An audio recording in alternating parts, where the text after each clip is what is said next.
Boa tarde a todo mundo que está ligadinho aqui no BMC Estoque e agora vai para o BMC Market. Eu sou Daniel Morales e já estou aqui ao vivo do BMC Market. Aqui você fica por dentro, né, de tudo que está mexendo com o mercado financeiro, as principais notícias repercutidas comigo e com Alan Gani. Nós dois que vamos ficar hoje nesse debate até às 3h30 da tarde. Hoje também teremos por aqui a presença de Eric DK, nosso analista político, trazendo informações importantes do cenário brasileiro. É isso aí, vamos conferir alguns destaques do programa de hoje. A Confederação da Agricultura e Pecuária do Brasil, a CNA, ela inaugurou um escritório de negócios em Dubai, nos Emirados Árabes Unidos, durante missão técnica da entidade ao país. De acordo com a CNA, o foco da estrutura é dar suporte aos produtores e empreendedores rurais em ações para ampliar e diversificar a pauta de exportações. O site exclusivo do Banco Central para pessoas e empresas consultarem se possuem valores esquecidos em instituições financeiras entrou em funcionamento. A instituição monetária disse que o sistema de valores a receber só funcionaria a partir desta segunda-feira. A ferramenta foi criada em janeiro, mas precisou ser suspensa porque atraiu um grande volume de acessos que derrubaram os sistemas digitais do Banco Central por alguns dias. A fintech brasileira Neon anunciou hoje que recebeu um aporte de 300 milhões de dólares, cerca de 1,6 bilhão de reais em rodada de investimentos, tornando-se assim o mais novo unicórnio do Brasil. Unicórnios são empresas com avaliação de mercado superior aí a 1 bilhão. A captação do tipo Série D foi feita junto ao grupo bancário espanhol BBVA e prevê fatia de 21,7% na fintech. Vamos continuar agora com os destaques corporativos. A Oi, que está em recuperação judicial, tornou efetivo aí o cancelamento do registro da companhia perante a CVM americana, a SEC. A companhia esclarece ainda que o cancelamento do registro da Oi na SEC não impacta a listagem das ações da empresa na B3, mantendo-se aí a Oi sujeita às obrigações de divulgação aplicáveis nos termos de legislação e regulamentação brasileiras. O processo de aquisição da Extrafarma pela PagMenos foi declarado complexo pela Superintendência Geral do Conselho Administrativo de Defesa Econômica, o CAD. Só para explicar o que é a declaração de complexidade, é uma etapa regular em atos de concentração, cuja análise do CAD necessita de aprofundamento. A PagMenos disse que a decisão em nada altera as comunicações já realizadas ao mercado sobre a transação. Com a aquisição no valor de 700 milhões de reais, a compradora vai passar a ser a segunda maior rede de farmácias do país. Vamos ver aqui, tem mais aqui informação? Deixa eu ver aqui. Tem mais uma informação aqui, o Grupo Mateus, né? Um dos maiores atacarejos de fora do eixo Rio-São Paulo, tem planos de expansão pelo Nordeste. A gigante varejista informou que quer ampliar suas posições no Nordeste, já que é uma região que eles conhecem muito bem. Hoje o Mateus tem 210 lojas, considerando suas bandeiras de atacarejo, supermercados, hipermercados, móveis e eletrodomésticos. Mais da metade das unidades está no Maranhão, estado que é o berço do grupo e onde ele é dominante, com 80% de participação. A empresa tem faturamento de cerca de 10 bilhões de reais anuais e chegou aos estados de Pernambuco e Bahia e prevê terminar de desbravar a região em até 5 anos. Outros 73 pontos estão no Pará e 13 no Piauí. Outro estado no Nordeste onde o grupo já colocou os pés foi o Ceará e ainda pretende ampliar mais espaços em todos os estados nordestinos. É isso aí, vamos então começar aqui o nosso BMC Market, trazendo aqui os números também do mercado. Eu vou pedir para o pessoal compartilhar a minha tela aqui, trazendo aí as informações do mercado financeiro nesse momento. A gente começa então com o Ibovespa. O Ibovespa agora que sobe 0,17% aos 113.766 pontos. Você vê aí as maiores altas nesse momento. Nós temos aqui entre os positivos e negativos, que eu deixo sempre separado aqui na tela. Você tem Pets aí subindo 5,93%. Tem Americanas com 4,27% de alta. Magazine Luiza está no positivo aqui, 3,62%. Grupo Soma também 2,93%. Ipera com 2,76%. A VEG também está subindo 4,20%. Locamérica 3,56%. Tem também a Gol, que também está subindo, mas já fugiu aqui, tá 2,59 agora. Tem também a CVC com 2,58%, a Alpargata subindo 2,29%, a Cielo 1,72%, Banco Pan com 2,11% de alta nesse momento, Idux com com mais 1,98%, a Multiplan subindo aí 1,98%, a Azul está subindo 1,82%, Rumo também está subindo, Usiminas, Cogna, Minerva, Cosan, o grupo Cosan também subindo e por aí vai. Você vê aí esses números aqui no nosso mapa do calor do Profit Pro da Nelogica.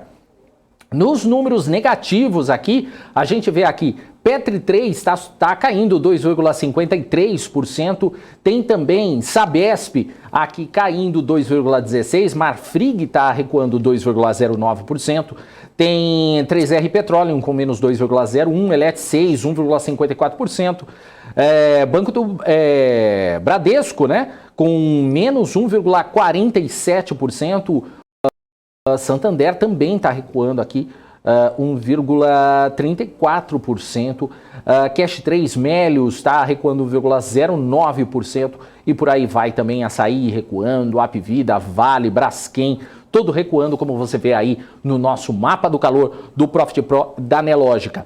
Vamos ver como é que está o dólar nesse momento. O dólar agora caindo 0,63% aos R$ 5,24. É isso aí. Vamos começando então trazendo aqui para essa conversa agora o Alan Gani, que já está presente aqui nos nossos estúdios. Oi, Gani, boa tarde para você, tudo bem? Como é que tá, Dani? Muito boa tarde a você, boa tarde a nossa audiência. Estamos aqui com o time desfalcado, mas vamos como o Palmeiras jogou sábado. Mas vamos ganhar, né? Vamos ganhar, mas vamos jogar com raça. Falar mais alto aqui, o pessoal do Switcher fica bravo, viu? Não pode, não. Valeu, Gani, legal. A gente tem muita coisa aí para discutir nesse que saiu, né? Aliás, tem muito assunto legal que a gente vai falar. Daqui a pouco a gente vai ter o Eric DK aqui para falar com a gente, se aquele já não está quase já conectando aqui com a gente. Mas antes de chamar, então, o DK, assim que ele entrar, queria começar falando aí do relatório Focus, né, do Banco Central, né, Gani, que elevou pela quinta semana seguida a estimativa de inflação para 2022. Deixa eu passar logo de uma vez a informação, aí eu já passo para ti.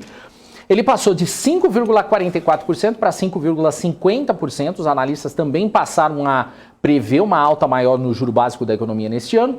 Em 2022, a meta central de inflação é de 3,50% e vai ser oficialmente cumprida se o índice oscilar entre 2% e 5%. Com a nova alta, a previsão do mercado se distancia mais do teto da meta. Para 2023, o mercado financeiro manteve em 3,50% a estimativa de inflação. Para o próximo ano, a meta de inflação foi fixada em 3,25%. O mercado manteve previsão de crescimento do PIB deste ano, estável em 0,30%. A Selic foi elevada de 11,75% para 12,25% ao ano para o fim de 2022. Já o dólar, a projeção para a taxa de câmbio no fim de 2022 recuou de 5,60 para 5,58 e para o fim de 2023 caiu de 5,50 para 5,45 por dólar. Gani, o que você achou dessa divulgação aí do Focus? Pois aquele temor do Banco Central de que as expectativas inflacionárias pudessem ser contaminadas parece que já está em andamento, parece que se concretizou. A gente viu esse filme em 2021, tomara que ele não se repita, é claro, onde assistimos a praticamente 35 ou 37 altas consecutivas da expectativa de IPCA. Lógico que a gente está longe disso, mas já estamos nos distanciando bastante do teto da meta. E aí pesam alguns fatores, entre eles os preços das commodities bastante elevados, né? Então os analistas colocando isso em suas previsões, mas também a própria contaminação das expectativas pelo lado fiscal, reconhecida na semana passada, Morales, pelo próprio Banco Central. Então, dado que pode ter aí a tal da PEC dos combustíveis, abrindo um espaço, né, nem no orçamento, mas abrindo aí um espaço de gastos muito elevado, isso significa mais consumo, então mais pressão de demanda pelo governo. Além do que, isso pelo lado fiscal deteriora o cenário de risco, o prêmio pelo risco e acaba contaminando as expectativas inflacionárias. E aí o que acontece, Morales? O empresário, acreditando que terá mais inflação à frente, o que ele faz? Ele se antecipa, é natural esse movimento e acaba reajustando os preços, alimentando esse processo inflacionário.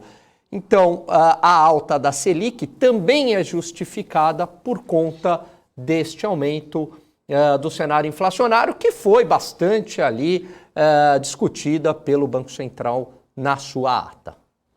O Gani, hoje que foi trazido isso, né? Foi o 5º aumento consecutivo da inflação, também o aumento da projeção para a Selic para 2,25 no final do ano. O que a gente pode esperar para os próximos meses? Essas projeções do Focus, elas são um pouco atrasadas aí em relação às reais expectativas do mercado? Eu acho que em relação à inflação, não. Porque a inflação, você tem um movimento ali de curto prazo que é um pouco mais fácil de você prever, por exemplo, em relação ao câmbio. Por quê? Eu trabalhei já como analista de inflação há muito tempo, então quando você faz a previsão de inflação para o próximo mês, ô Morales, você faz um levantamento, você liga para o órgão público, pergunta se vai ter reajuste de preço ou não. Assim, já é difícil fazer previsões, mas eu diria que é mais tranquilo fazer previsões de inflação de curto prazo do que do câmbio, por exemplo, que é sujeito a N variáveis. Aliás, o próprio câmbio acaba afetando a inflação. Eu acredito, por exemplo, para fevereiro, deve vir aí um IPCA em torno de 0,80, muito pressionado pelo reajuste da educação, que pega em cheio em fevereiro. Agora, eu acredito que a Selic mais alta no final lá de 2021 vai começar a fazer efeito.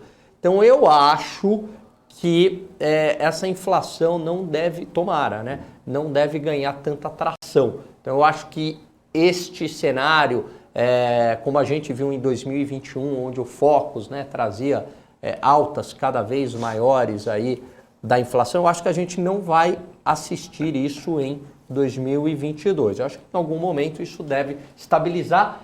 Por quê? Por conta do aumento da Selic, que vai começar a fazer efeito. Demora de 6 a 9 meses para começar a fazer efeito. Em 2021 a gente não contava com isso, porque em 2020, ao contrário, né, a Selic estava super baixa. E mesmo quando ela começou a subir ali ao final de 2020, 2021, ainda era muito baixa, diferente de agora. Então a gente já está falando, Morales, da Selic de 8%, 9%, fazendo efeito agora para 2022. Então não acho que vai ter aí uma grande piora nas expectativas inflacionárias, como a gente viu em 2021, aquela escalada nas projeções que saíram ali de 3,5% para 10% no final do ano, né? O Gani, o Helder colocou aqui para você, Gani, é preciso colocar na conta que as empresas vão pagar menos impostos em 2022. É verdade, o que o Helder trouxe, ele está querendo dizer por conta da PEC dos combustíveis, acredito, certo? É verdade, você tem este efeito, ele tem razão. Por outro lado, qual que é o problema? Se a classe empresarial, os investidores entenderem que mesmo com essa redução de impostos e aí tendo um impacto, né, menor nos combustíveis. Por outro lado, o que vai acontecer? Pode acontecer uma piora das expectativas inflacionárias por entender que está tendo aí um afrouxamento fiscal. E esse afrouxamento fiscal significa um aumento do gasto público na prática. É o que o Banco Central falou. Então, todo esse esforço pode ser anulado pela contaminação das expectativas. Agora, Gani, em janeiro a gente viu um aumento aí no fluxo de investidores estrangeiros aí na Bolsa Brasileira. Eu queria saber de você de que forma que o real ele pode se comportar aí após a subida dos Estados Unidos, os juros subindo por lá, ele pode pressionar por altas ainda maiores por aqui? Pode ter esse efeito. É difícil a gente dizer o quanto que já está no preço ou não, mas ainda há uma incerteza do quanto que os juros vai subir nos Estados Unidos. O mercado lá fora aposta numa alta de meio, né? Era 0,25 e passa a ser meio. Então, tudo ou mais constante, e isso se concretizando, isso tende a pressionar a nossa taxa de câmbio real se desvalorizar frente ao dólar, porque o diferencial de taxas de juros entre Brasil e Estados Unidos se torna menor e aí haveria uma demanda de dólares para os Estados Unidos.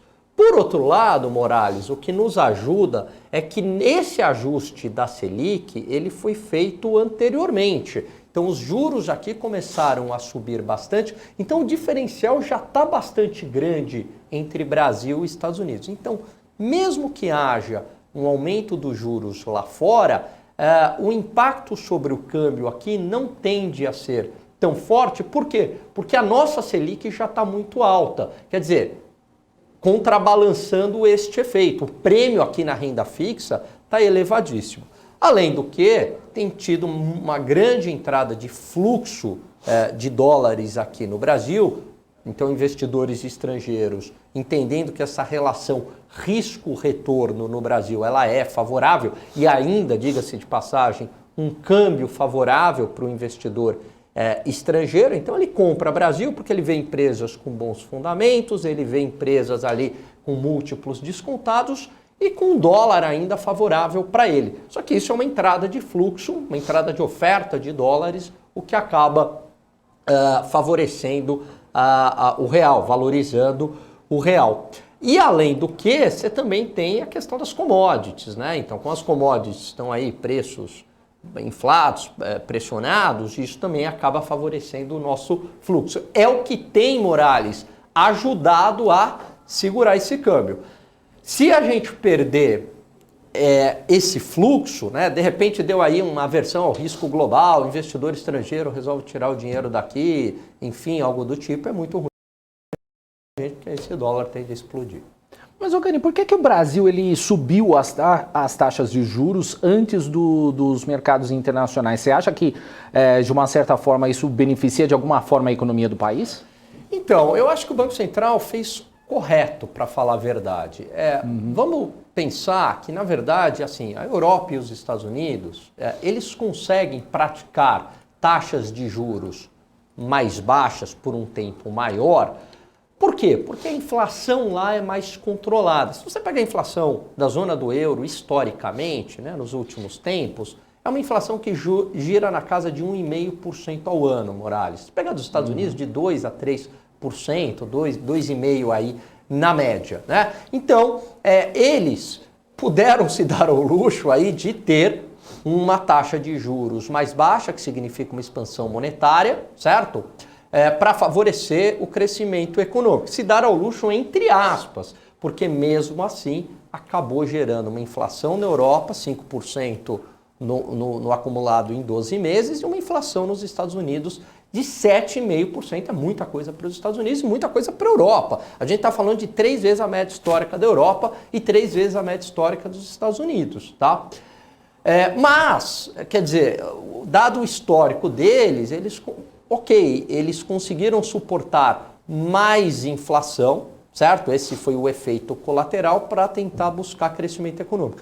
Na nossa economia, é mais complicado a gente lidar com a questão inflacionária. A gente tem um histórico de inflação alto, persistente, então uma economia mais frágil. O Banco Central teve que agir mais rapidamente.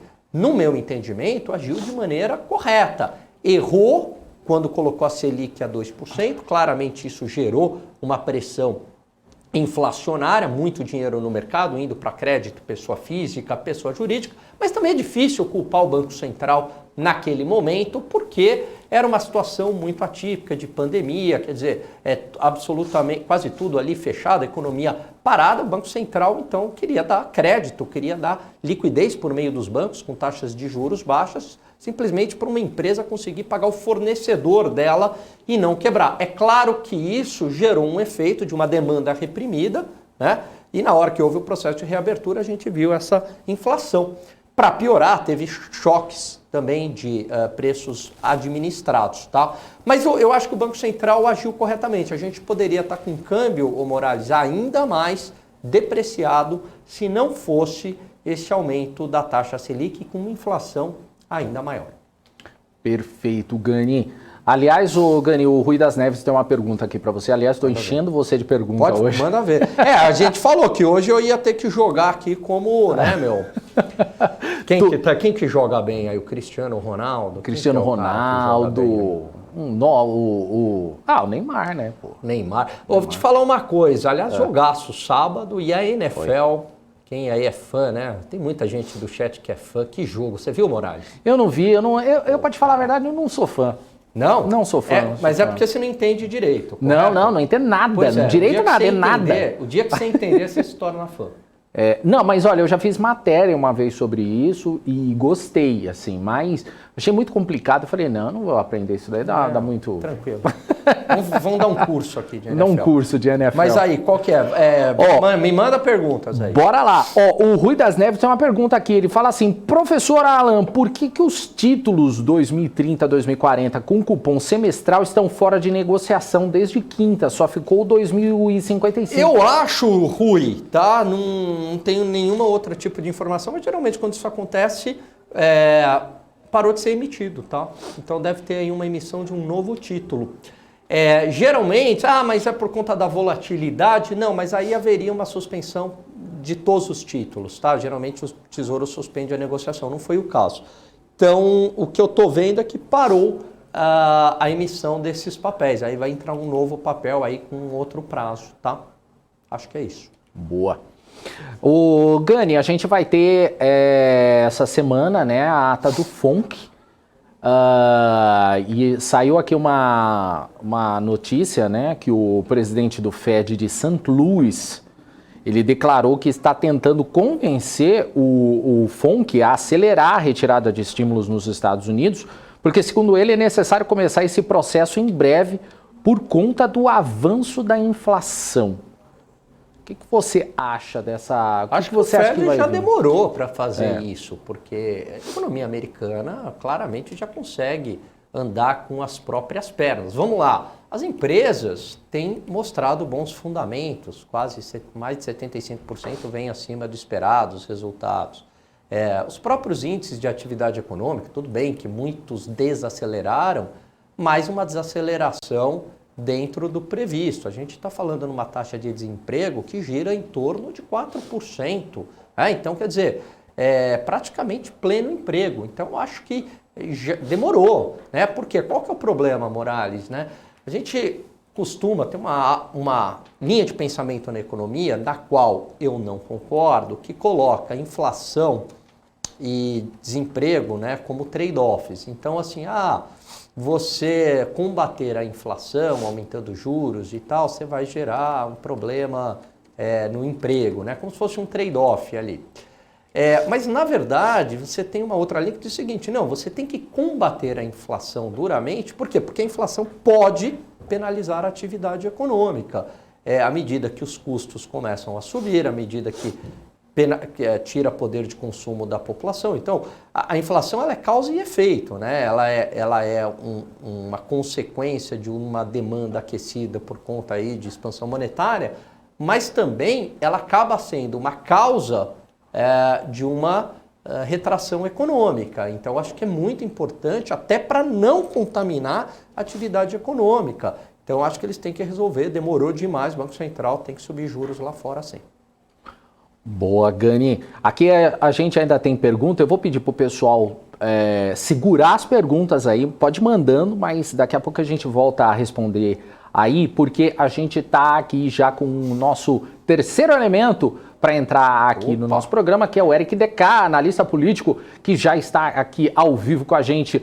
Oi, Eric, boa tarde para você, tudo bem? Seja bem-vindo. Fala, Dani. Boa tarde. Boa tarde, Gani. Boa tarde a todos que estão nos assistindo. Semana decisiva aqui em várias pautas na Câmara e no Senado.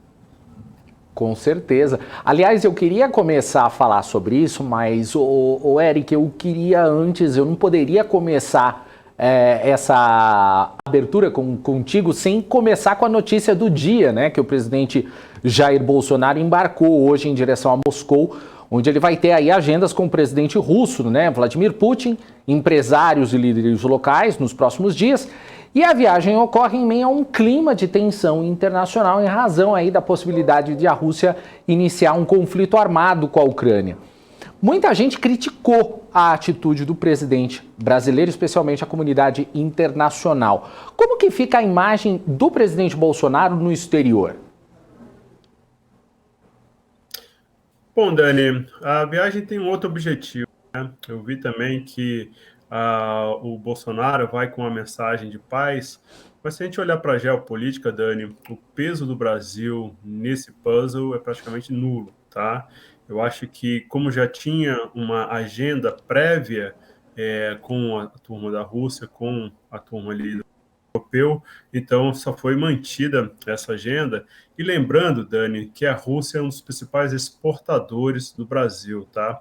A Rússia tem muita participação, principalmente dentro do agro, principalmente ali na questão que envolve a carne brasileira. Então, eu acho que o Bolsonaro, como já tinha algo pré-agendado, desmarcar para ele seria complicado, porque depois ele também vai entrar aqui num processo eleitoral que ele não vai conseguir sair do país. Então, de fato, eu acho que foi uma coincidência infeliz o momento que ele está indo com esse momento de possível guerra lá entre a Rússia e a Ucrânia, mas não acho que isso que vai tirar, não vai impedi-lo de ter uma boa conversa com relação às questões comerciais.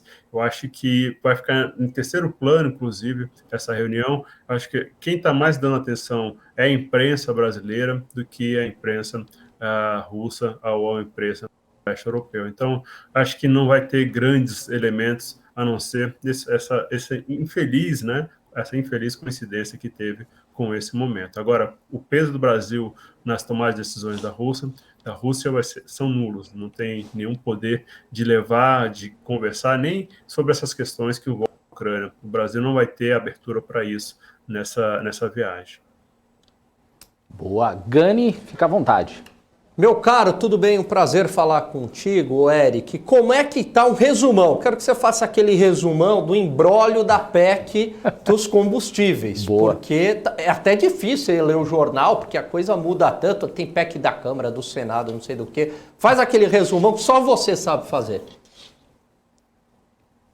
Então vamos lá, Gary. Vamos juntar as peças desse puzzle, porque realmente está meio confuso. E aí, o que a gente tem no dia de hoje? A gente tinha aquela PEC que a Casa Civil tinha encaminhado para a Câmara. Essa PEC já foi colocada de lado, já foi escanteada. A gente tinha a outra PEC, que era a PEC do Senado, chamada de PEC Kamikaze. Essa também estendia os benefícios para várias combustíveis, abria também a possibilidade do auxílio caminhoneiro, e havia uma previsão, inclusive, de um impacto de 100 bilhões com essa proposta. Essas duas PECs hoje, Gani, estão em stand-by. O que a gente tem hoje na mesa é uma discussão do PLP que trata daquela questão de congelar o ICMS dos estados, ICMS barra combustíveis, tá? É isso que está na mesa de hoje. E aí houve um entendimento dentro do mundo político de que dentro desse PLP poderia ser enxertado esse tema de redução dos impostos federais para os combustíveis. Aí a gente está falando do diesel, a gente está falando da gasolina, a gente está falando do gás. uma preocupação muito grande por parte dos investidores, porque em ampliando esse leque vai aumentar o impacto fiscal, só que tem uma peça-chave nesse puzzle, Gani, quando a gente saiu daquela questão das PECs e fomos agora tratar sobre um PLP. Para traduzir para vocês, com as PECs havia a possibilidade do governo driblar a LRF. O que isso significa? Significa que o governo poderia gastar sem mostrar como iria compensar com esses gastos. Por meio do PLP, não. Por meio do PLP, se o governo quiser desonerar, não ter arrecadação de impostos com alguns tributos, ele vai ter que mostrar como é que ele vai compensar isso. Então, dessa forma, para o investidor, fica mais tranquilo. Uma outra coisa é que o debate parece estar começando a ficar concentrado mais no diesel. Se for só no diesel, o impacto fiscal é de cerca de 20 bilhões. O que está na ordem do dia hoje, desta segunda-feira? Havia a expectativa de uma reunião, hoje, 9h30 da manhã, para tratar o relator dessa proposta do ICMS no Senado e ia tratar com os líderes. Essa reunião foi adiada para as 2h da tarde e a meia hora atrás foi adiada para 8h da noite, essa reunião do relator da proposta com os demais líderes do Senado para ver aonde tem consenso. A expectativa, Gani, é que essa proposta seja levada para votação quarta-feira ali no Senado. E aí, mas qual foi o outro elemento que surgiu nessas últimas horas? Foi o seguinte, a Casa Civil sinalizou que tem muitas dúvidas se, de fato, o governo pode reduzir impostos, se pode reduzir essas alíquotas dos impostos que batem ali no combustível em ano eleitoral. Existe uma regra na lei eleitoral, está previsto que o executivo, de uma forma geral, não pode dar benefícios durante esse período. Agora tem que ver se redução de imposto vai se enquadrar dentro desses benefícios. Então, o que acontece nesse exato momento? A cúpula do Congresso, a cúpula do governo, vai se reunir hoje às 19h com integrantes do TSE para ver qual é o entendimento do TSE sobre isso. O governo, afinal, pode ou não pode reduzir imposto durante um período eleitoral. E aí vai ser importante, Gani, o resultado dessa reunião, porque do resultado dessa reunião, na sequência, está prevista a outra reunião que eu comentei com vocês, do relator da proposta com os demais líderes do Senado. Então, a depender do que sai dessa reunião do TSE, a gente vai saber qual vai ser o andamento dessa proposta que trata do ICMS e que pode ter nela os outros temas que tratam do combustível. Eu conversei com um ex-ministro do TSE para saber se já havia alguma jurisprudência. O que é isso? Se já havia um histórico dentro do Tribunal Superior Eleitoral que tratasse desse tema especial de redução de impostos em ano eleitoral.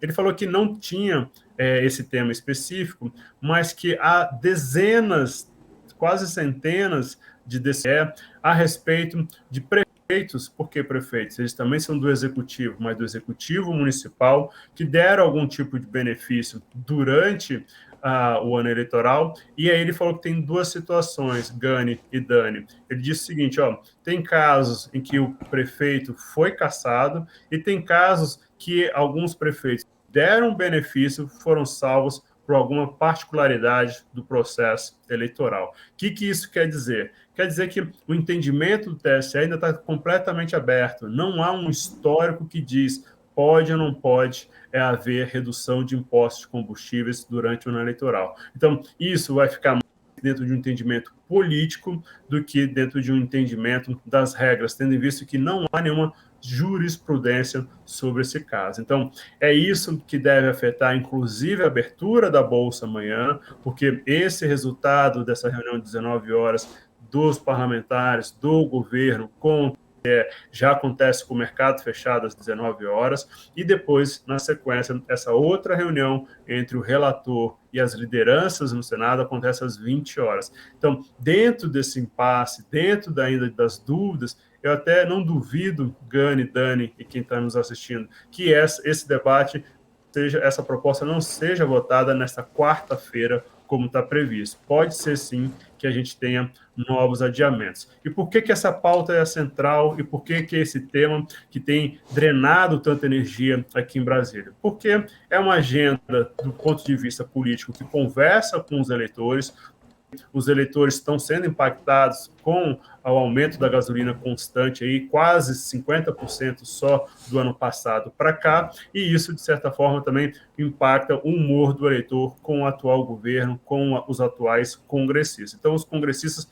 estão buscando uma forma de dar uma resposta para a sociedade. Do ponto de vista do mercado financeiro, a preocupação é qual é a extensão desse benefício, qual vai ser o impacto que isso vai ter no fiscal, se o Congresso, vai apresentar alguma contrapartida, e também tem uma outra linha dentro do mercado financeiro que está olhando, se isso de fato, se esses impostos realmente reduzir, qual é o impacto que a gente vai ter na inflação, qual é o impacto que a gente vai ter aí no IPCA. Então, são essas as peças, tentando falar de uma forma simples e resumida para vocês, que estão hoje na mesa com relação a esse tema, que é o tema central hoje aqui de Brasília, tanto para os políticos quanto para o mercado financeiro.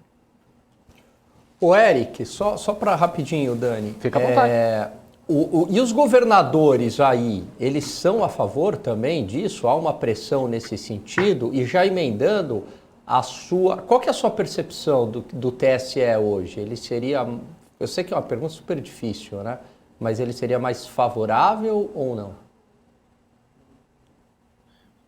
Dani, essa é a pergunta de 1 bilhão, né? Mas eu tenho, vamos pegar um pouco, como o meu entendimento que vai ser uma avaliação política, inclusive por parte dos ministros, a gente tem que ver que a relação do Bolsonaro com o judiciário, inclusive com o TSE, não tem sido muito boa, né?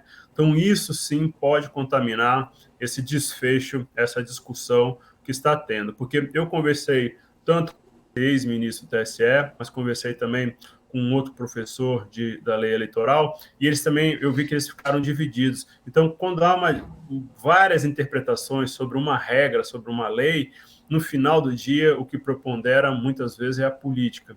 Então, a turma vai estar sentando com os ministros do TSE, que até semana passada estavam sendo alvo de ataques do Bolsonaro. Então, vai sentar tanto porque esses ministros estão no TSE, 3 dos ministros estão no TSE são também ministros do Supremo Tribunal Federal. Então, pode ser que isso contamine, tá, Gani? A gente não tem essa resposta ainda, mas pode ser que isso contamine, mas tem um efeito bumerangue nisso também, porque os políticos vão usar desse impedimento da lei eleitoral para dizer, a gasolina está batendo quase R$8 por causa do TSE. Aí a gente vai ver se o TSE vai conseguir essa bomba, entendeu? Essa pressão popular, toda essa dinâmica que os próprios políticos podem criar durante esses próximos meses, inclusive durante a campanha. Colocar no colo do judiciário essa questão de que a gasolina só não abaixou porque a lei eleitoral impediu, e essa foi a leitura do TSE. Então, tem essas duas peças que hoje, no momento, é muito difícil a gente dar um cenário definitivo, que é o sentimento do judiciário com o Bolsonaro, e depois também essa outra peça que é o efeito bumerangue. A recusa do TSE pode também ter esse impacto na população, e isso pode reverter muita pressão aí para os ministros da Corte Eleitoral. Então, está em aberto, vamos esperar. É possível até que isso seja formalizado em algum momento, tá? Que algum partido encaminhe isso para o TSE, para que isso seja discutido, não só por esses ministros que vão estar reunidos hoje, mas por toda a Corte. E isso acontecendo, Gânio, vai demorar mais esse processo dos combustíveis, entendeu? Porque se for formalizado, aí o tribunal tem que ter uma sessão, tem que levar a plenário, isso pode haver pedido de vista, tem toda uma dinâmica que pode arrastar esse calendário dos combustíveis, e isso vai também trazer apreensão para o investidor, porque o investidor quer ver logo qual vai ser o desfecho disso, porque isso, mais uma vez, mexe com os cálculos deles de IPCA, mexe com os cálculos dele na questão fiscal. Então, esse tema pode ir para além dessa conversa hoje prevista às 19 horas, pode ter até um julgamento aí no TSE, um futuro julgamento que a gente ainda não sabe, que seria um caminho bastante natural. Boa. Maravilha. Ô Eric, queria fazer entrar num outro assunto contigo, que o STF ele validou aí as federações partidárias, né, que é um modelo de união entre partidos que precisa durar 4 anos. e que consiste na união de 2 ou mais partidos para atuarem como se fossem um só, né, com estatuto e programas comuns. O modelo de federação, ele é melhor ou ele é pior que o de coligações? Dani, esse de federação é um modelo novo e é isso que você colocou, que em resumo, por exemplo, você é um partido e o Gani é um outro partido. Vocês fazem um acordo, vocês durante 4 anos vão ter que ter o mesmo alinhamento dentro do Congresso. Um líder e o líder do seu partido, Dani, do seu partido, Gani, vai orientar as 2 bancadas. No limite, vira uma bancada só, mas com 2 cores dentro dessa bancada. Não parece, Dani, que esse desenho vai vingar, tá? Por mais que seja novidade, porque existem várias realidades dentro da dinâmica do partido. Vamos pegar o debate mais recente, o movimento mais recente, que era o seguinte: o PSDB querendo aí uma federação com o MDB. A gente tem que ver que o PSDB tem uma candidatura hoje presidencial e o MDB, parte do MDB nos estados vai defender uma candidatura que é do ex-presidente Lula. Então, como é que esses 2 partidos vão conseguir se unir para, dentro do Congresso, ter uma única voz? Então, esse é um exemplo que eu estou dando, mas tem vários outros partidos que estão tendo também essa dificuldade de fazer essa aliança que vai ter esse reflexo dentro do Congresso, mas, na realidade, no dia a dia do partido, cada estado está com um candidato presidencial. Então, assim, pelo que eu estou vendo, pelo que eu estou sentindo, vai ficar mais uma liberação, acho que vai ter uma coligação lá em cima para presidente, mas nos estados vão ser liberados, mas sem ter uma federação, sem ser oficializada essa federação. Então, assim, muitos dos partidos que têm procurado também fazer essa federação são pequenos partidos que lutam para sobreviver. Lembrando que nessa eleição já vai ter aquela cláusula de barreira, que é uma cláusula que estabelece para os partidos um limite mínimo de votos em todos os estados. Tem partido, Dani, que não consegue atingir esse limite mínimo em determinados estados. O que acontece?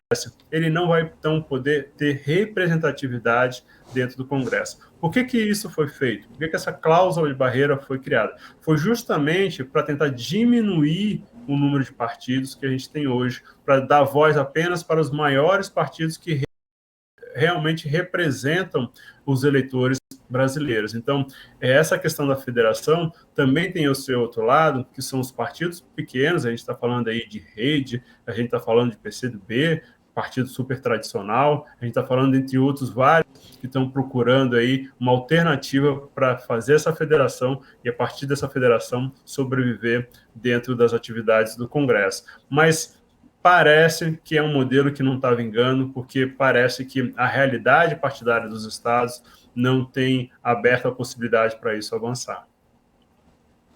Agora, muita gente acredita que esse novo modelo ele só facilite a entrega de dinheiro do fundo partidário. Você acredita que após as eleições o Congresso já deve mudar essa regra da obrigatoriedade de 4 anos de parceria? Pode ser. Eu acho que, como vai ser testado pela primeira vez, Dani, pode ser que ali na frente eles alterem já essas regras. Essa questão do fundo partidário é importante porque, lembrando também, para colocar todo mundo na mesma tela, o fundo partidário tem como base o tamanho da bancada da Câmara. Então, cada deputado representa ali X R$ 1.000 para o fundo partidário, e isso vai depender do cálculo de quantos votos esse candidato recebeu para virar deputado. Mas no dia a dia, Dani, os partidos eles têm essa autonomia de falar assim, vamos colocar um número fácil aqui, de 100 milhões, eu represento aí dentro de 6 milhões, 70 milhões. Apesar de você estar federando comigo, apesar de você estar se fundindo comigo nesses 4 anos, sou eu que vou tomar parte dessa parte dos 60, 70 milhões, porque foi meu partido que trouxe isso para dentro dessa caixinha dos 100 milhões. Então, no dia a dia, aí esse partido vai reforçar aqueles que são do próprio partido, não vai reforçar todo mundo.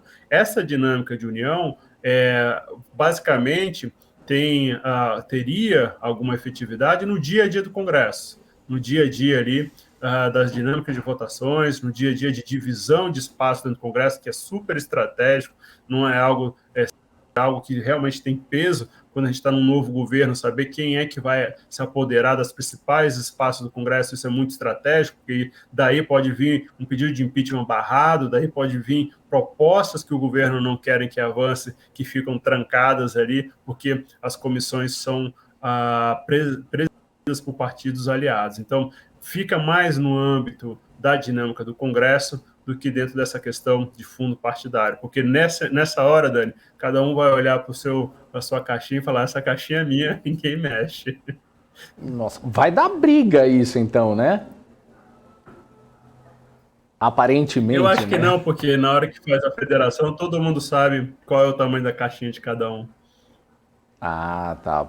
Boa, boa. Aí no caso, com a criação aí das federações, você acredita que situações impossíveis de acontecer, como o caso do Lula e do Alckmin juntos, fica mais fácil de ocorrer? Existem situações parecidas que possam acontecer como essa? Dentro dessa questão do Lula e do Alckmin, o que está tentando ser construído é a ida do Alckmin para o PSB, e aí o PSB, então, faria essa federação com o PT. Mas, mais uma vez, as realidades regionais têm impedido que isso, de fato, aconteça. Tem muito tempo para que isso foi aberto o prazo ali, acho que até abril, se eu não me engano. Até lá tem muita coisa para acontecer. Mas é aquilo que eu falei para você, os partidos, de certa forma, perdem um pouco de independência, então os partidos que vão conseguir sobreviver a essa cláusula de barreira, eles vão partir para um voo solo. É melhor eles irem para o voo solo do que ficar numa federação amarrado, e aí eles acabam perdendo voz. Quando é feito aqui no Congresso alguns blocos, é a grande de várias lideranças. Porque, por exemplo, um exemplo bem prático para vocês. Nós três aqui se juntamos, e aí, Dani, você defende a área verde, o Gani defende as questões também ambientais e eu defendo uma outra questão que é desenvolvimentista. A gente se fechando aqui em um bloco, numa federação, no final, quem vai dar a palavra final sou eu, entendeu? E aí vocês, por mais que defendam certas bandeiras, vocês não vão ter tanta voz no dia a dia do Congresso. Lógico que isso é discutido, isso é negociado, mas a grande queixa é que vocês são duas lideranças que não vão ter voz, são duas lideranças que não vão poder levantar, literalmente, não vão poder levantar a mão no plenário e dizer, não, eu sou a favor disso, daquilo outro. Por quê? Porque vocês já vão estar representados por um partido maior dentro desse contexto. Então, nessa dinâmica de aglutinar partidos, os partidos que aglutinam perdem um pouco de voz dentro do dia a dia do Congresso, e é por isso que eu acredito que nem todos vão querer essa federação, mas sim um voo solo. Dentro dessa dinâmica do eleitoral, Dani, o que eu queria trazer para vocês também é uma questão da terceira via que está muito forte nesse final de semana, que vale também a gente colocar em perspectiva para vocês. Nos jornais desse final de semana, saíram muitas matérias dizendo sobre a possibilidade do governador do Rio Grande do Sul, Eduardo Leite, ser candidato a presidente da República. E aí colocaram até algumas matérias a possibilidade dele fazer chapa com a Simone Tebet ali do MDB, lembrando que a Simone Tebet hoje quer também ser candidata presidencial. Dentro dessa questão do Eduardo Leite, ele não tem hoje como se encaixar nesse puzzle da corrida eleitoral. Por quê? Porque primeiro que ele, dentro do PSDB, que é o partido dele, ele já perdeu as convenções, e se amanhã o Dória abrir mão da corrida eleitoral, que eu duvido, mas se abrir mão, o Leite também não vai ter todo o apoio do partido. O partido está muito rachado, o partido está muito machucado depois dessas convenções. Uma outra alternativa que foi colocada, então ele vai para o MDB e lá a Simone Tebet vai abrir mão para ele ser candidato.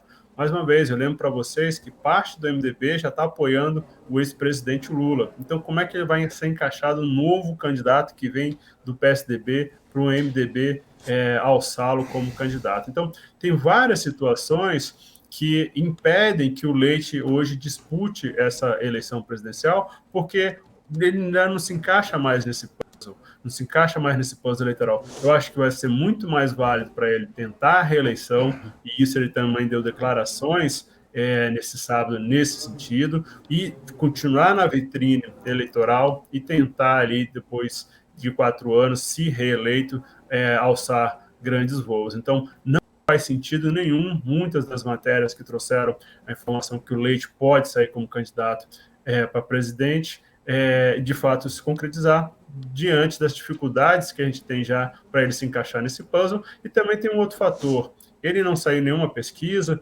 então ele não tem, ninguém sabe qual seria o tamanho dele numa eleição. E se fosse algo que a sociedade realmente demandasse, quisesse, ele mesmo não sendo colocado nas pesquisas, ele ia ser lembrado, ele ia ter bastante manifestação a favor, que não é o caso. Então, dentro do universo da terceira via, eu acho que a gente está vendo uma peça que, de fato, não vai se encaixar nesse ponto, e a gente não vai ter o que a gente viu aí nesse final de semana, esse burburinho se concretizar de uma candidatura dele para presidente. Eric, dado esse cenário, então, provavelmente, com o Eduardo Leite fora do game, o candidato da terceira via que vai se configurando aí é, de fato, o Sérgio Moro. E como é que você está vendo aí a força da candidatura dele, né?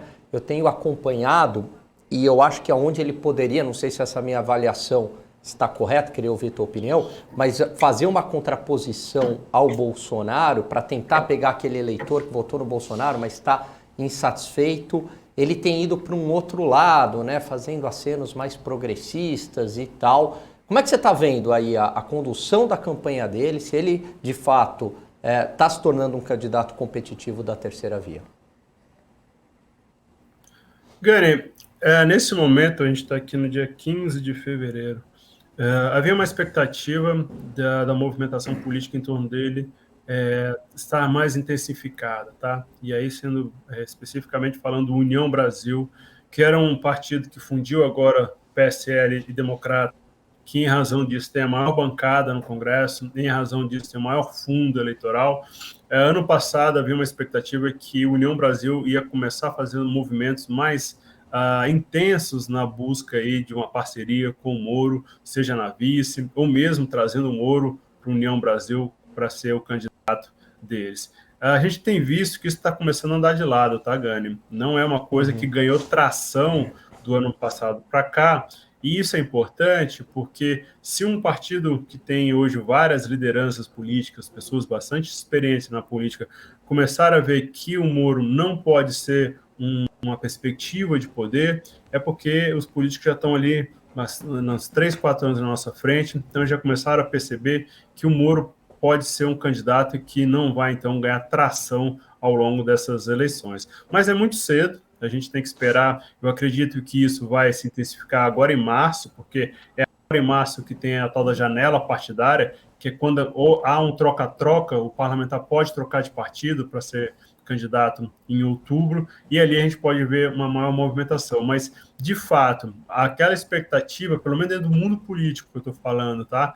De a turma começar a aglutinar, começar com o Moro, a gente tem visto andar um pouco de lado nesse momento. E aí você vai perguntar por que a União Brasil arrefeceu todo esse apetite em apoiar o Moro. Primeiro, acho que pelas questões das pesquisas, o Moro continua ali entre 8% e 9%, o que é natural dentro desse momento da corrida eleitoral. Mas segundo também, que aí conversa com a resposta anterior que eu dei para o Dani, com problemas com base na questão regional.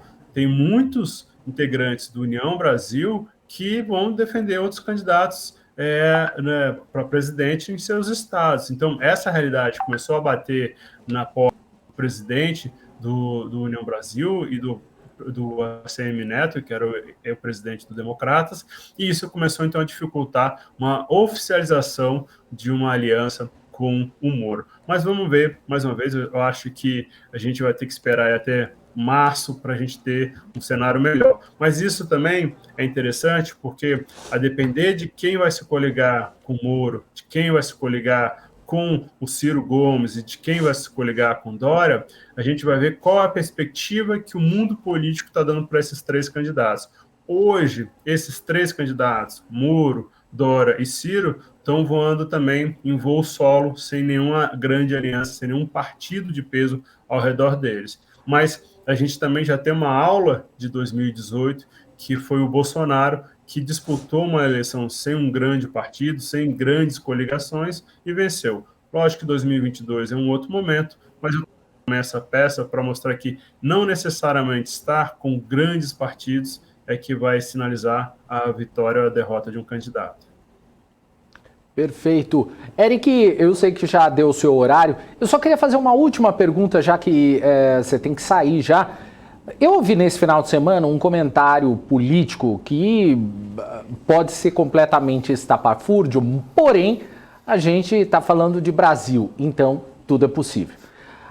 O comentarista disse que o presidente Jair Bolsonaro poderia abrir mão das eleições para impedir a vitória do Lula, porque ele poderia perder com outros candidatos. Você acha que isso é possível? Tanto uma coisa quanto outra, né? Mas em se tratando de Brasil, como eu disse, tudo é possível, né? Dani, eu só não vi o começo. Quem poderia abrir? Não, foi um comentarista político que eu ouvi nesse final de semana de um jornal aqui em São Paulo. Não, mas eu não vi porque picotou a sua pergunta. Quem tá. poderia abrir mão da candidatura? Tá, perdão. Foi o próprio Bolsonaro poderia abrir mão da candidatura dele para tentar impedir a vitória do Lula. Não, isso aí não, esse cenário não existe não, tá, gente? Esse cenário aí, não existe esse cenário, não. Ele senão não estaria fazendo, vamos lá, questões objetivas. Ele não estaria atropelando a agenda neoliberal que o Guedes trouxe, ele não estaria escanteando a questão do teto de gastos, ele não estaria esticando a corda em várias pontas aí com relação à economia e se inclinando um pouco para o populismo. Essa inclinação para o populismo conversa justamente com essa necessidade de reeleição. E ele tem se movimentado não só no nacional, mas também no regional, para tentar fazer vários candidatos dele para governador, para senador, se reelegerem durante a próxima eleição. Então, esse cenário de Bolsonaro abrir mão não existe. Eu acho que só em caso do imponderável, se acontecesse alguma coisa com relação à saúde dele. Fora isso, chance zero dele abrir mão dessa disputa. Boa, Eric. Valeu, então. Obrigado aí pela participação aqui no Market. A gente se vê, então, na próxima semana. Abraço, Eric. Obrigado a vocês. Um forte abraço. Boa semana. Valeu para nós. É isso aí, gente. 3h03 pelo horário de Brasília. Vamos, antes de chamar o Gani, vamos dar uma olhadinha no mercado. Vamos ver como é que tá, então, os números nesse momento. Vamos dar uma olhadinha aí no gráfico do Profit Pro da Nelogica, aí na sua tela. Começando com o Ibovespa, que está agora com alta de 0,37% aos 113.995 pontos. Agora aqui, vamos ver aqui dos positivos, a gente tem aqui BID11, o Banco Inter com 6,90% de alta, Pets com 6,84%, tem Dexco com 4,12%, Americanas com 4,24%, Locamérica com 4,04%, também tem aqui VEG com 3,52%. Vamos ver aqui também Localiza com 3,75%, Idux com 3,49%. Subindo também tem Gol, Ipera, TOTUS, oh meu Deus, esqueci o nome do BTGP, poxa, esqueci o nome. BTGP subindo também, Alpargatas subindo, CVC também, Banco Pan, Grupo Soma, BR Malls, Azul, quem mais? O BB Seguridade, tem Multiplan subindo também, Uzi Minas e por aí vai. Nos negativos aqui a gente tem Petrobras, Petri 3 aqui com queda de 2,69%, Petri 4 também caindo 2,31% aqui, 3R Petroleum com menos 2,08%, Sabesp recuando 1,64%, Semig 1,10%, tem também aqui caindo Gerdau Também Gerdau Met com 0,94%, agora 1,03%. Cash 3, Melius com 1,09% de queda. Bradespar com 0,93% de queda. Vamos ver como é que está o dólar agora. O dólar agora está caindo 1,05% aos R$ 5,21. É isso aí, valeu. Vamos voltar aqui com Alan Gani. O pessoal aqui fica bravo que a gente discute até coisas que a gente fala, que a gente ouve na imprensa. Mas, gente, são coisas que a gente ouve e tem que perguntar para quem sabe, que né, no caso é o DK, né? Quando a gente faz uma pergunta, não quer dizer que é a nossa opinião. Pois é difícil colocar na cabeça de algumas pessoas isso, né? Ó, estão falando isso. Por exemplo, falar assim, olha, você acha o Lula um candidato competitivo? Não quer dizer que a pessoa vai votar no Lula, né? Ela gosta do Lula, enfim. Isso é importante. Exatamente, mas é difícil. Enfim, ô Gani, a gente estava falando com o DK, aliás, foi a minha primeira pergunta, mas eu sei que é um assunto que você domina também muito bem, que é essa questão da tensão entre a Ucrânia e a Rússia, né, que está deixando aí o mercado em alerta. O DK falou que não tem causado aí muita repercussão essa questão do Bolsonaro ter ido para lá, mas a tensão em si entre os dois países tem causado problemas para o mercado, né? E isso é uma coisa que a gente ainda vai ver, pelo menos até esse imbróglio resolver, né?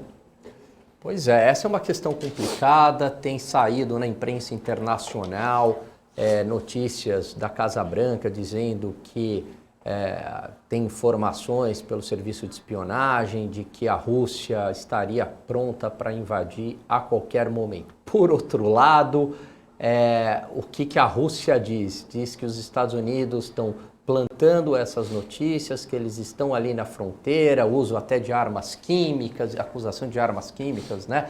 Já estão ali com o exército e tudo mais, e que é tudo factoide justamente para gerar essa tensão. Aonde está a verdade? Não sei, né? Na própria Rússia, os analistas ali, eles acreditam que há uma probabilidade maior de acontecer a guerra. Minha opinião, particularmente, apesar de o Partido Democrata, eu entendo que eles querem a guerra, de existir um lobby muito forte de algumas indústrias nos Estados Unidos pela guerra, eu acho que isso, no final das contas, não vai acontecer. Existem pressões internacionais e principalmente da Europa para que isso não aconteça. Uma guerra aí entre Rússia e Ucrânia seria desastroso para a Europa. Não é à toa que o Macron viajou para lá justamente para pedir para acalmar os ânimos. Outra coisa, né? A gente não consegue imaginar as proporções que um conflito entre Rússia e Ucrânia ganharia no mundo. Vamos lembrar que os Estados Unidos ele não conseguiu controlar o Iraque. A situação ficou pior quando ele saiu do que quando ele entrou. Ele não conseguiu controlar o Afeganistão, 50 mil criadores de cabra lá, nem isso ele deu conta, a situação lá também ficou um caos.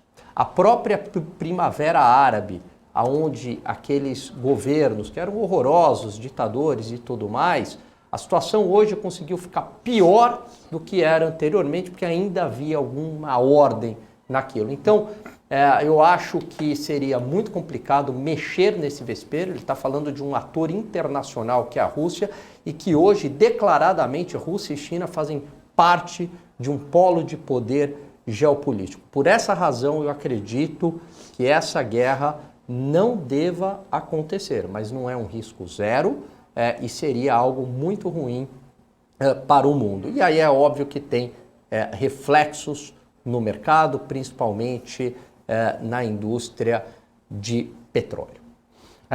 Antes de começar aqui o marketing, a gente estava tentando trazer aqui um professor que conhece, né, as relações internacionais, E a gente não conseguiu por causa do horário dele, que ele infelizmente não conseguiu participar, mas ele disse exatamente isso, ele crava que é praticamente impossível essa questão, isso acontecer, mesmo porque existe uma pressão para que a Ucrânia simplesmente deixe essa ideia de ir para a OTAN e esse professor acredita que com essa pressão a Ucrânia possa mudar a opinião. Você acredita nisso também? Você acha que com essa pressão toda isso pode fazer com que eles mudem? Ah, não, então vamos desistir para que não cause problemas maiores. São muitos interesses em jogo aí, né? Mas eu acho que o que vai ditar muito vai ser o movimento ali do Partido Democrata, né? Há algumas hipóteses do porquê que eles, o presidente Biden aí na figura do Partido Democrata, gostaria de uma guerra, né? Então, quer dizer, as duas mais prováveis é a popularidade muito em baixa, então uma guerra dá aquele sentimento patriótico, une o país, nem sei se isso teria este efeito ou poderia ter um efeito à la Vietnã. Uma outra hipótese seria, né, além de desviar a atenção, esse sentimento patriótico e tudo mais, um domínio ali das questões energéticas na região e algumas indústrias dos Estados Unidos acabariam se beneficiando. Mas eu acho que isso não vai ser suficiente. Há muita resistência dentro do próprio Estados Unidos, há uma resistência hoje, e não é pequena, né, de atores internacionais muito fortes, como a Europa, né, que não quer essa guerra, como a Alemanha, como a França, ninguém quer. Então, eu acho que por isso, e pelo próprio ator do outro lado ser a Rússia, ô Morales, eu acho que não deve acontecer, tá? O Mansur está perguntando aqui, qual que é a chance, ou melhor, quais as possíveis implicações geopolíticas aqui no Brasil no caso de estourar esse conflito? Bom, o Brasil ele é um país ainda bem meio neutro, né, nessas questões. Ele não acaba se metendo muito, né? Eu acho que o que aconteceria, né, num primeiro momento, geralmente quando há conflito, tensões, o dólar tende a subir, então teria um efeito econômico aqui e também uma escalada aí de preços de commodities, né? Algumas indústrias poderiam ser beneficiadas porque são exportadoras, mas por outro lado também são importadoras, né, de algumas commodities. Mas, por exemplo, o petróleo, né, vamos falar justamente do petróleo, poderia beneficiar a Petrobras, mas uma série de empresas, né, dependentes aí do petróleo acabariam sendo prejudicadas. E ainda mais na questão, a gente acabou de falar de PEC dos combustíveis, né, então isso teria um efeito de mais pressão aí sobre os combustíveis, né? Fazendo aqui um exercício lá na frente, isso pegaria na inflação, pegando na inflação tende a enfraquecer né, politicamente o atual presidente, né? E o que aconteceria com a Rússia? Eu acho que essa é a grande questão, né? Eles têm um poderio muito forte aí para destruir a Ucrânia, talvez. Mas o que aconteceria com a Rússia em si? Porque eles receberiam sanções de praticamente o mundo inteiro. Do Brasil, eu acredito que não. Ou a gente abriria mão aqui, no caso dessa convivência pacífica com os Estados Unidos? Eu acho que o Brasil tende a não se meter. Eu também tenho dúvida se teria essa onda de sanções no mundo inteiro contra a Rússia, né? Porque vamos lembrar, a Rússia ela não é um país pequeno que conseguiria simplesmente não ter reação contra essas sanções. Se ela recebe sanções, ela fala, tudo bem, estou recebendo sanções, gás natural para a Europa não vai. Como é que vai ter energia para o povo europeu, né?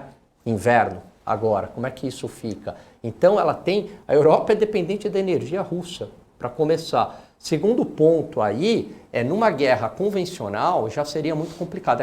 É claro que os Estados Unidos, se entrasse ao lado, né, da Ucrânia de fato, ele tem o maior poder bélico, mais moderno do mundo numa guerra convencional, que já não seria fácil contra a Rússia, que é extremamente bem preparada. Mas numa guerra não convencional, basta apertar o botão primeiro, né? Uma guerra nuclear. E teria a China junto, E né? tem a China junto. E a China é parceira declarada da Rússia. Então, olha o vespeiro que é mexer nessa questão. Porque você tem um polo geopolítico hoje que é alinhado, que é Rússia e China. Rússia e China, por exemplo, são aliadas ali no Oriente Médio do Irã, que é uma força bastante expressiva, um exército muito bem organizado, só não consegue, tem pretensões hegemônicas no Oriente Médio, só não consegue porque é barrado ali por Israel.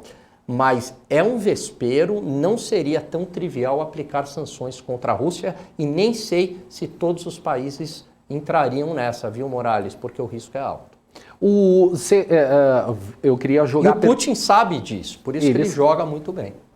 Eu queria jogar essa pergunta que eu fiz para o DK agora para você. Você acha que eu já consultei muitas pessoas, muita gente fala que a ida do Bolsonaro para a Rússia agora seria errado, mas outros falam que não muda nada o fato do presidente Bolsonaro ir para a Rússia, já que já estava tudo acertado. Qual que é a sua opinião com relação a isso? Eu acho que ele deve ir. Eu acho que se ele não fosse, poderia sinalizar, por exemplo, ele não vai porque então ele está do lado dos Estados Unidos, entendeu? Então eu acho que é melhor assim, ele vai, vão falar, obviamente que vão usar isso para falar, olha, o Bolsonaro está querendo se meter, daqui a pouco vai ter uma manchete, Bolsonaro quer uma guerra nuclear e tudo mais. Não, ele tem que ir lá, se manter neutro, tá certo? Se manter neutro, só falar de questões comerciais e falar, olha, queremos paz, que tudo isso se resolva, deixar isso bem claro, vai ter imagens disso, né? Mas acho que não tem nenhum problema porque ele agendou isso há muito tempo.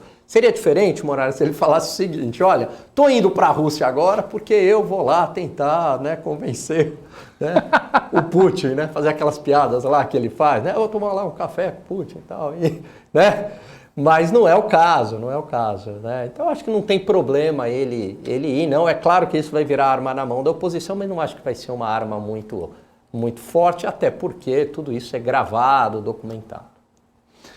Boa, Gani, é isso aí. Legal. Ô, Gani, vamos mudar um pouquinho de assunto, né? A gente já está se encaminhando aí para o final do programa, mas eu queria ver com você a relação de empresas, né? Falar dos resultados. Afinal de contas, a gente já teve alguns resultados bacanas, outros que ainda vão vir essa semana. Queria que você fizesse aí um resumo daquilo que você tem aí de expectativa ou do que já saiu. Pois é, né? O setor bancário que tinha ali, trouxe o resultado do Bradesco, o resultado do Santander não tão bons, e aí os bancos reagiram. Surpreendentemente, o Itaú descolou, né? Aquela tese de que, mas o Bradesco está descolado em relação ao Itaú, basta olhar os múltiplos e tal. Mas justamente, talvez, porque que o Itaú tem múltiplos melhores do que o Bradesco, né? Porque essa é uma discussão bastante interessante, não é? Porque a gente está partindo de uma premissa que eles estão em igualdade, que não há diferença entre eles. Não, talvez os múltiplos são melhores justamente porque o Itaú performa melhor e como mostrou aí o último resultado que veio muito forte. Não só o Itaú, mas também o Banco ABC soltou o resultado na própria sexta-feira, né? Com uma boa PDD, expansão do crédito, indo também num movimento para o digital, também apresentou resultados bastante interessantes, o Banco ABC. Então, dentro do setor bancário, mostra ainda que não é um setor que, foi mal porque ali 2 bancos foram maus, não, a gente está tendo surpresas positivas. Sexta-feira, Morales, saiu o relatório de produção da Vale, né? Não é ainda o relatório, o balanço, né? A DRE, enfim, da Vale, que vai sair, se eu não me engano, em março só. Mas ali dá para antecipar alguns movimentos, né? Então, assim, houve aumento aí da produção, um aumento ainda maior do escoamento dessa produção, né? Mas ele ficou maior o escoamento em relação à produção, o que indica que houve consumo de estoques, tá? Mas, de todo modo, a perspectiva também em relação à empresa me parece positiva, né? Outra empresa relevante, Morales, que saiu, acho que merece a gente comentar, né? E aí, claro, desculpa, só para concluir a Vale, em relação também que os preços do minério de ferro beneficiaram bastante a empresa recentemente. E devem continuar sustentado na medida em que a China agora, passando as Olimpíadas de Inverno, flexibiliza as restrições ambientais, tá? E a própria recuperação global, né? E até a própria política de crédito expansionista da China, que tende aí a consumir bastante minério. Então, assim, o fundamento é que uma demanda continua pressionada pelo minério de ferro e essa restrição também, esse abandono dessa restrição, esse afrouxamento ambiental, então tende a favorecer a Vale, tá?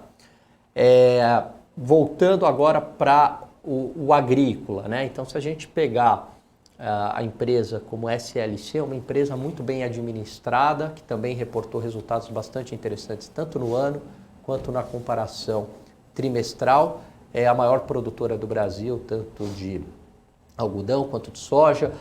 As perspectivas do cenário mundial, né, que saiu do USDA lá, que é um órgão de agricultura nos Estados Unidos, é de que é uma safra bastante positiva, então isso tende a beneficiar a empresa. A empresa adotou recentemente uma estratégia não só de plantar em fazendas próprias, mas também em fazendas de terceiros, e isso tem surtido bastante resultado, tá? Preços desses grãos ainda bastante pressionados no curto prazo, muito embora, né, do lado do risco aí haja um aumento por conta dos fertilizantes, mas no net, né, a empresa acaba sendo beneficiada também. Legal. E a questão de fertilizante é uma coisa que a gente já está tendo problema, né? A gente estava tendo problema, acho que com o nitrato, né? Isso. E isso pode prejudicar muito, né? Porque a gente, na realidade, já está prejudicando, né? Porque sem ele fica uma situação complicada, e ainda se tiver esse problema com a Ucrânia vai prejudicar ainda mais, porque vem tudo da Rússia, né? Pois é, um efeito imediato de um problema com a Ucrânia, ô Morales, você veja, né? Como que não é só o petróleo, pega no nitrato, então acaba gerando uma inflação para o resto do mundo. Porque isso aumenta custos das empresas, as empresas vão, de algum modo, repassar isso, né? Talvez não integralmente, mas algum repasse no preço, numa situação onde a inflação é uma questão delicada já no mundo inteiro, né? Então é mais um fator aí complicado. E inflação afeta, né, como eu falei anteriormente, inclusive questões políticas, né? Enfim, tomara que não aconteça nada. Boa, com certeza. Vamos ficar torcendo para isso. Ô Gani, mudando aqui, o John, ele está fazendo uma pergunta aqui para você. Vamos lá. Quando os juros nos Estados Unidos estiverem mais altos, podemos ter evasão de dinheiro para os Estados Unidos, desvalorizando o nosso real e aumentando a cotação do dólar? Sim, o raciocínio dele ele está correto. Se de fato os juros subirem lá, né? Porque a gente poderia simplesmente ter o seguinte raciocínio. Como é que ele chama? John. Poderia falar, olha, mas esse movimento já foi antes. Se a gente olhar a curva de juros americana, né, as taxas para cada prazo, olhar lá 10 anos, ela já subiu e tal. Então já ocorreria essa compra de títulos nos Estados Unidos. Mas a gente sabe que o mercado não incorporou toda essa informação. Ainda há uma dúvida e tal. Então, no meu entendimento, havendo esse aumento de juros, sim, poderia ter aí uma pressão para o dinheiro migrar para os Estados Unidos e uma pressão sobre o nosso câmbio, para a nossa moeda desvalorizar. O que segura essa pressão, meu caro, é que os juros aqui está bastante elevado, né? Então, esse diferencial de juros, ele não está tão estreito. Se os juros aqui estivessem num patamar menor, aí fatalmente explodiria lá, né, esse movimento, esse fluxo para os Estados Unidos. Então, eu acho que não tende a ter um efeito tão grande, alguma saída há, alguma pressão sobre o câmbio haverá, tá? Mas não tende a ser tão forte. Por quê? Porque a nossa taxa de juros está segurando, porque o prêmio aqui está muito elevado. Boa. Gani, a gente já está se aproximando aí do nosso final aqui do BMC Market. Eu queria que você deixasse aí as suas conclusões, suas frases finais. A gente ainda tem um tempinho, mas fique à vontade.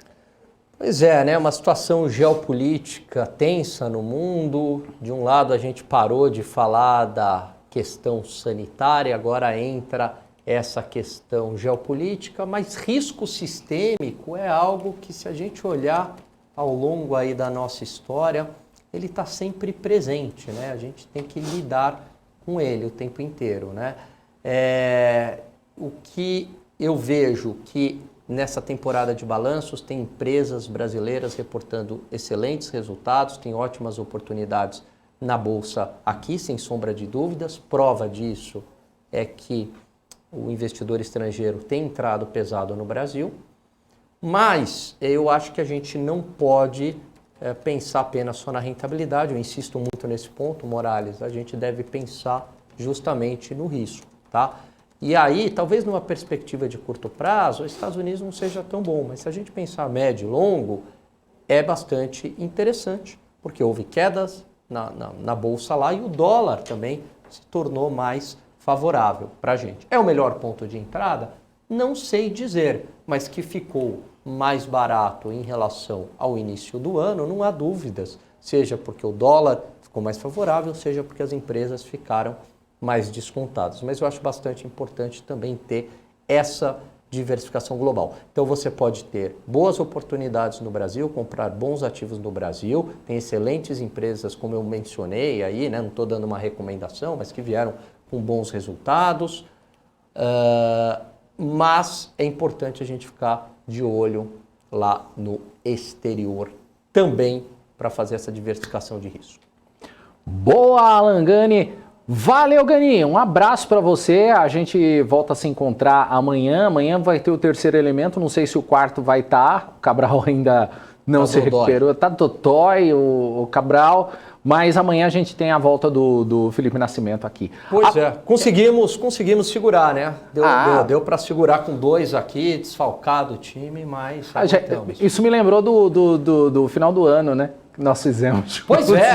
Eu tava tenso que eu nunca tinha contracenado com você. Você lembra que eu te falava nos bastidores? Verdade. Falei, Morales, eu nunca contracenei, estou tenso. Mas aqui é tranquilo. Valeu, Gani, um abraço para você. Um abraço aí a todos, valeu. Valeu, é isso aí, gente. Tivemos aí o Alan Gani neste BMC Market de hoje. Antes de encerrar, só dar aqui os números, vou trazer de volta aí o Profit Pro da Nelogica aí na sua tela para a gente acompanhar os números do mercado antes da gente fazer a mudança aqui do programa. Vamos ver como é que está o Ibovespa nesse momento, com alta de 0,30% aos 113.909 pontos agora. A gente tem aqui as altas, aí você está vendo aí na nossa tela, divididinho os positivos e os negativos. Então a gente mostra os positivos aí. BID11, o Banco Inter aí subindo 6,70%, PET 6,41%, Americanas aí subindo 3,93%, Locamérica 3,92%, Dexco tá subindo aí 3,90%, TOTUS 3,76%, Idux 3,68%, Gol tá subindo também 3,66%, Magalu, olha a Magazine Luiza subindo aí 3,47%, tem Localiza 3,54%, VEG subindo, Lojas Renner subindo também, Ipera, Hidrogazil também subindo. Nas baixas aqui a gente tem Petri 3 e Petri 4, a Petrobras aí caindo, recuando aí 2,93, 2,43, 3R Petroleum também 2,16%, a Marfrig com 1,61%, Sabesp com 1,58%, deixa eu ver aqui, tem Via caindo também, recuando também Eletrobras, Semig, positivo também, Gerdau, Bradespar, Gerdaumet também, Sul América também recuando e por aí vai. O dólar nesse momento agora caindo 0,97%, aos R$ 5,22. É isso aí, gente, agradeço aí a participação de todo mundo que participou aí do nosso chat, também mandou a sua pergunta, mandou a sua opinião. Valeu, gente, muito obrigado aí, um grande abraço para vocês. Eu só vou fazer a viradinha aqui da vinheta, eu volto aí daqui a pouquinho pro The Trade, que daqui a pouquinho a gente tem a participação do Felipe Borges, que é analista técnico da Bendorf Research. Aguenta só um pouquinho, que eu volto já já com o The Trade. Até já!